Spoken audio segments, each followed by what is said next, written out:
मुर्दाबाद मुर्दाबाद मुर्दाबाद श्राइन बोर्ड मुर्दाबाद मुर्दाबाद मुर्दाबाद। रियासी के कड़ग्याल इलाके में लोगों ने मुख्यमंत्री उमर अब्दुल्ला के बयान के खिलाफ जोरदार हल्ला प्रदर्शन किया। लोगों का कहना है कि Shri Mata Vaishno Devi institute of medical excellence की जमीन सरकार की नहीं बल्कि उनकी अपनी जमीन थी, जिसे पुराने समय में जबरन ले लिया गया था। ग्रामीणों ने बताया कि वे 25 साल से अदालत में न्याय की लड़ाई लड़ रहे हैं। उनका आरोप है कि दूसरी यूनिवर्सिटीज में खास समुदायों को रिजर्वेशन मिला, लेकिन श्री माता वैष्णो देवी यूनिवर्सिटी में जमीन देने वाले परिवारों को ना तो नौकरी मिली और ना ही ऐसे कोई मौके मिले। लोगों ने चेतावनी दी है कि उन्हें ऐसे में रिजर्वेशन और रोजगार दोनों दिया जाए, नहीं तो यूनिवर्सिटी बंद करने की मांग और भी ज्यादा तेज हो जाएगी। मेरा नाम बबलू दुबे है। पहले तो मैं आप सब मीडिया बंधुओं का धन्यवाद करता हूं कि आप एक शॉर्ट नोटिस पे इतनी संख्या में आए।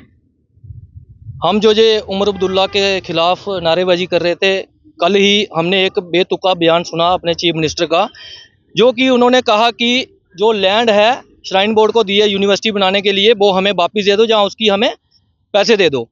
लेकिन ये सारे जो लोग हैं लैंड ओनर हैं और ये आज भी कोर्ट के चक्कर काट रहे हैं उसी ज़मीन के चक्कर में। मैं आपको बताना चाहता हूँ, जो दो गांव थे हमारे, एक कड़क्याल और एक था अपना सिड़ा। कड़क्याल गांव की ज़मीन गई थी 3200 कनाल, इसमें जो इन फार्मरों की थी, और उसके बाद सिड़ा गांव की जो ज़मीन थी वो गई थी 1200 कनाल, और जिसके चक्कर में आज तक हम कोर्ट के चक्कर काट रहे हैं। उस टाइम पे 2002 में मैं आपको बताना चाहता हूँ, इसी सरकार जो उमर अब्दुल्ला जी कह रहे हैं इनकी बाप की सरकार थी, इन्होंने जो गलती की है, तब जो कलेक्टर थे उन्होंने हमारी ज़मीन की रेट डाला लाख रुपया, लेकिन इन्होंने उस कलेक्टर को उठा के लेह में डाल दिया, उसकी पोस्टिंग कर दी। लेकिन जब जो इन्होंने कलेक्टर लाया दूसरा, उसने हमारी ज़मीन का रेट डाला 25,000 रुपया, और हमने उस पर रिट ली और कोर्ट में केस किया। हम आज भी कोर्ट में चक्कर काट रहे हैं वही पैसे लेने के लिए। अब हमारा फैसला हुआ है 2024 में जाकर, और आज हम 1,64,000 रुपया कनाल ले रहे हैं ज़मीन का रेट श्राइन बोर्ड से। लेकिन उमर अब्दुल्ला जी कहते हैं ये हमारी ज़मीन है। मैं उनको बताना चाहता हूँ ये आपके बाप की ज़मीन नहीं है, ये आपके बाप की गलती है, तब की हमारी ज़मीन एक्वायर की आपने ज़बरदस्ती, और लोग देना भी नहीं चाहते थे। आपने मसल पावर यूज करके हमसे ज़मीन छीनी और श्राइन बोर्ड को दी, और लोगों को पैसे कितने दिए? 10,000, 15,000, 25,000 रुपया कनाल। और आज ये अब जितने लोग देख रहे हैं सारे कोर्ट आए थे, हम तारीख में आए थे, कोर्ट में तारीख थी हमारी, लैंड एक्विजिशन चल रही है अभी भी। अभी तक हमको जो पेमेंट मिली है 15 करोड़ रुपया मिली है सिड़ा वालों को। और मैं आपको बताना चाहता हूँ, जो कड़क्याल की ज़मीन थी 3200 कनाल, उस पर पूरी यूनिवर्सिटी इस्टेब्लिश हुई है, और जो सिड़ा की ज़मीन थी 1200 कनाल, उस पर नारायणा हॉस्पिटल बना है, नर्सिंग कॉलेज बना है, उसके बाद ये जो मेडिकल कॉलेज बन रहा है पूरा सिड़ा की ज़मीन पे बन रहा है। और उमर अब्दुल्ला जी कहते हैं कि ये सरकारी लैंड पे बन रहा है सब कुछ। मैं उनको बताना चाहता हूँ, आपके बाप ने तब की गलती ये की है, ये 3 यूनिवर्सिटियां बनाई थी जम्मू कश्मीर में, एक बाबा गुलाम शाह, एक श्री माता वैष्णो देवी, उसके बाद एक जामिया इस्लामिया श्रीनगर में। आपने उन लोगों को सारे हक हकूक दिए हैं, तब आपके असेंबली में बिल पास हो गए। जो लैंड ओनर है उनके लिए कोटा रखा है, अपनी जो मुस्लिम कम्युनिटी है उनके लिए कोटा रखा है। इधर आपने पूरी जमीन हिंदुओं की ली, इसमें किसका कोटा रखा है आपने? ना तो लैंड ओनर का रखा है, ना ही आपने हिंदुओं का रखा है। मैं आपको कहना चाहता हूँ इस गलती को सुधारिए। अभी भी जो लैंड ओनर खज्जल हो रहे हैं, हमको भी वही फीस देनी पड़ती है जो यूपी वाला देता है, जहाँ बिहार वाला देता है। इन लैंड ओनरों का कुछ सोचिए। और आपको कुछ कहना चाहता हूँ, पहले तो उन बच्चों की कोई गलती नहीं है, वो नीट का एग्जाम क्लियर करके आए हैं। लेकिन जो गलती है, जो श्राइन बोर्ड ने जो मेडिकल कॉलेज खोलना था, उनको पहले सोचना था इसमें हम रिजर्वेशन रखें। मैं तो कहना चाहता हूँ जब 2002 में इन्होंने यूनिवर्सिटी खोली है तभी रिजर्वेशन रखनी चाहिए थी इसमें, क्योंकि आप अगर पूरी यूनिवर्सिटी चढ़ावे के पैसे से बना रहे हैं, जब यूनिवर्सिटी बनी सारा चढ़ावे का पैसा, जो लैंड ओनरों को मिल रहा है सारा चढ़ावे का पैसा, उसके बाद मेडिकल कॉलेज बन रहा है सारा चढ़ावे का पैसा, तो आप हिंदुओं का क्यों नहीं कोटा रखते हो?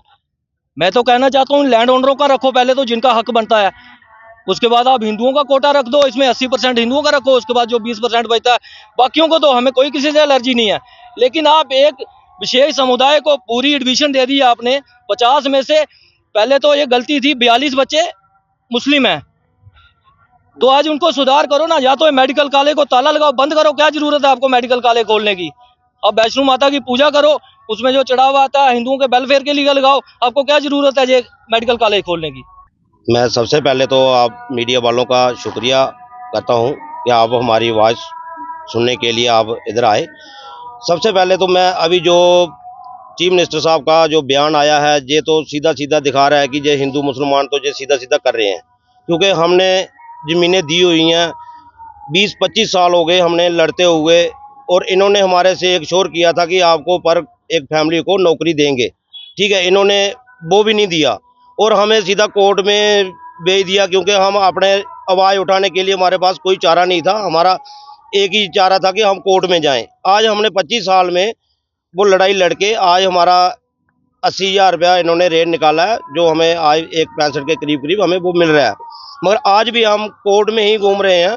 तो ये चीज़ हम उमर अब्दुल्ला जी से पूछना चाहते हैं कि ज़मीनें हमारी थी, तो आप कैसे बोल सकते हो कि ये ज़मीनें सरकार की थी? क्योंकि हम तो मालिक हैं, हमने 150 कनाल तो हमारी अकेले की ज़मीन थी। तो ये कैसे बन सकते हैं ये मालिक का? हाँ भाई हमारी ज़मीन, ये तो सीधा सीधा अपना फायदा अपना हित देख रहे हैं। जम्मू वालों को जो इग्नोर करके हमारी बात कोई कर नहीं रहा है, क्योंकि हम भी उसी यूनिवर्सिटी के उजड़े हुए लोग हैं। तो हम यही कहना चाहते हैं कि इसको मुद्दा हिंदू मुसलमान मत करो। जो हमारा इधर नर्सिंग जो कॉलेज MBBS की सीटें निकली हुई हैं, इसके लिए आप हमारा जो कोटा बनता है, फिलहाल तो आपका बनता ही नहीं है, क्योंकि ये वैष्णो देवी के स्थान की जगह है। इसमें दूसरे समुदाय का कुछ बनना नहीं चाहिए। तो चलो जो भी है, मगर आप ये हिंदू मुसलमान वाली जहाँ ऐसी बातें मत करो। मैं यही कहना, श्राइन बोर्ड की तरफ से ही मिल रहा है, तो हम यही कहना चाहते हैं, क्योंकि हमारे बच्चों के बारे में सोचिए। हमने 20 साल 25 साल कैसे गुजारे हैं। इस लड़ाई के चक्कर में हमारे बुजुर्गों ने अपनी जान दे दी, मगर वो आज तक हल नहीं हुआ। आज भी हम कोर्ट कचहरियों में घूम रहे हैं। तो मैं यही चाहता हूँ कि इसका उमर अब्दुल्ला साहब ये क्यों ऐसी बात कर रहे हैं? ज़मीन मालकों की है, उनकी ज़मीन कहाँ से आई? आज तक हम कोर्ट में चल रहे हैं, क्योंकि हमारा कुछ है तो तभी तो हम कोर्ट में जा रहे हैं। तो ये चीज़ गलत है, क्योंकि ये सरकार का ही किया धरा है। जो आज हमें आज दिक्कतें आ रही हैं, ये सब सरकार का ही है और श्राइन बोर्ड का ही खेल है। देख रहे हैं, हम तो ये चाहते हैं, आप मुख्यमंत्री जम्मू कश्मीर के हैं, आप दोनों साइड की बात करो। ये तो एक साइड की बात कर रहे हैं, ये अच्छी बात नहीं है। ये तो उन्होंने समझना चाहिए, क्योंकि सबसे पहले हमारा राइट बनता है जो जिन्होंने ज़मीनें दी हुई हैं। दूसरा राइट बनता है जम्मू कश्मीर वालों का, जो बनता है तो उसको दो, या जो हिंदू मुसलमान तो नहीं होना चाहिए।